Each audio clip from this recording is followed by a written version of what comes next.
from their honeymoon to move into their tiny new flat. "Care to go to bed?" the husband asked. "Shh," said his blushing bride. "These walls are paper thin. The neighbors will know what you mean. Next time, ask me in code like, 'Have you left the washing machine door open?' instead." So the following night, the husband asks, "I don't suppose you left the washing machine door open, darling?" "No," she snapped back. "I definitely shut it." Then she rolled over and fell asleep.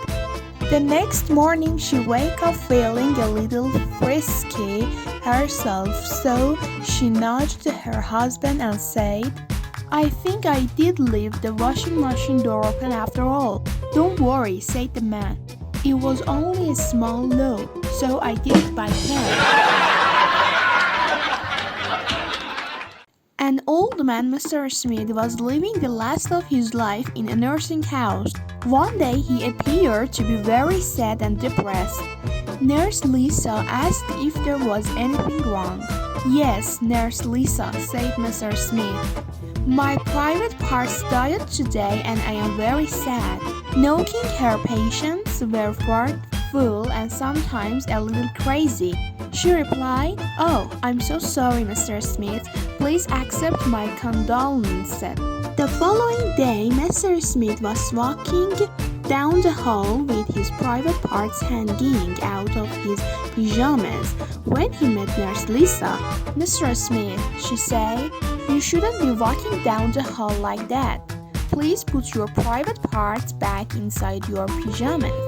But Nurse Lisa replied, "Mr. Smith, I told you yesterday that my private parts died." "Yes, you did tell me that, but why are they hanging out of your pajamas?" asks Nurse Lisa. "Well," he replied, "today's the wee-wee." Terry was talking to his friend at the bar and said, "I don't know what to get my wife for her birthday. She has everything, and besides, she can't afford to buy anything she wants, so I'm stuck." His friend said, "I have an idea. Why don't you make up a certificate saying she can have 60 minutes of great eggs? Anyway, she wants it. She'll probably be thrilled." Terry decided to take his friend's advice. The next day at the bar, his friend said, "Well, did you take my suggestion?" "Yes, I did," Terry replied. "Did you like it?" "Oh yes," she jumped up, thanked me, kissed me on the forehead, and ran out the door yelling, "I'll be back in an hour."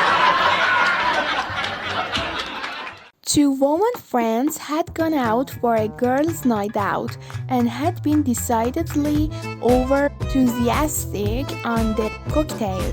Incredibly drunk and walking home, they suddenly realized they both needed to pee.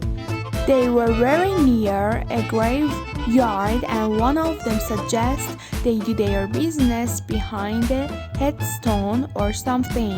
The first woman had nothing to wipe with, so he took off her panties, used them and threw them away. Her friend, however, was wearing an expensive underwear set and didn't want to ruin her, but was lucky enough to salvage a large from a bird that was on a grave and proceeded to wipe herself with it. After finishing, they made their way home. The next day, the first woman's husband called the other husband and said, "This damn girls' night out have got to stop. My wife came home last night without her panties." "That's nothing," said the other. "Mine came back with a sympathetic heart stuck between the cheeks of her butt that said, 'From all of us at the fire station, we'll never forget you.'"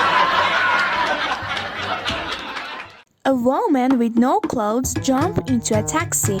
The taxi driver starts at her. looking her over from top to bottom. The woman is offended and asks the taxi driver, "What's the matter? Haven't you ever seen a woman with no clothes before?" The taxi driver responds, "Oh, it's not the fact that you're egg that bothers me. Then why are you looking at me that way?" She retorts, "Well, Mom, I'm looking at you and thinking, where is this lady keeping the money to pay for this ride?" A blonde was complaining to her friend about constantly being called a dumb blonde. Her friend tells her, "Go do something to prove them wrong. Why don't you learn all the state capitals or something?" The blonde thinks this is a great idea and locks herself up for 2 weeks studying. The next party she goes to, some guy who is making dumb blonde comments to her. She gets all indignant and claims, "I'm not a dumb blonde. In fact, I can name all the state capitals." The guy doesn't believe her, so she dares him to test her. He says, "Okay, what's the capital of Montana?"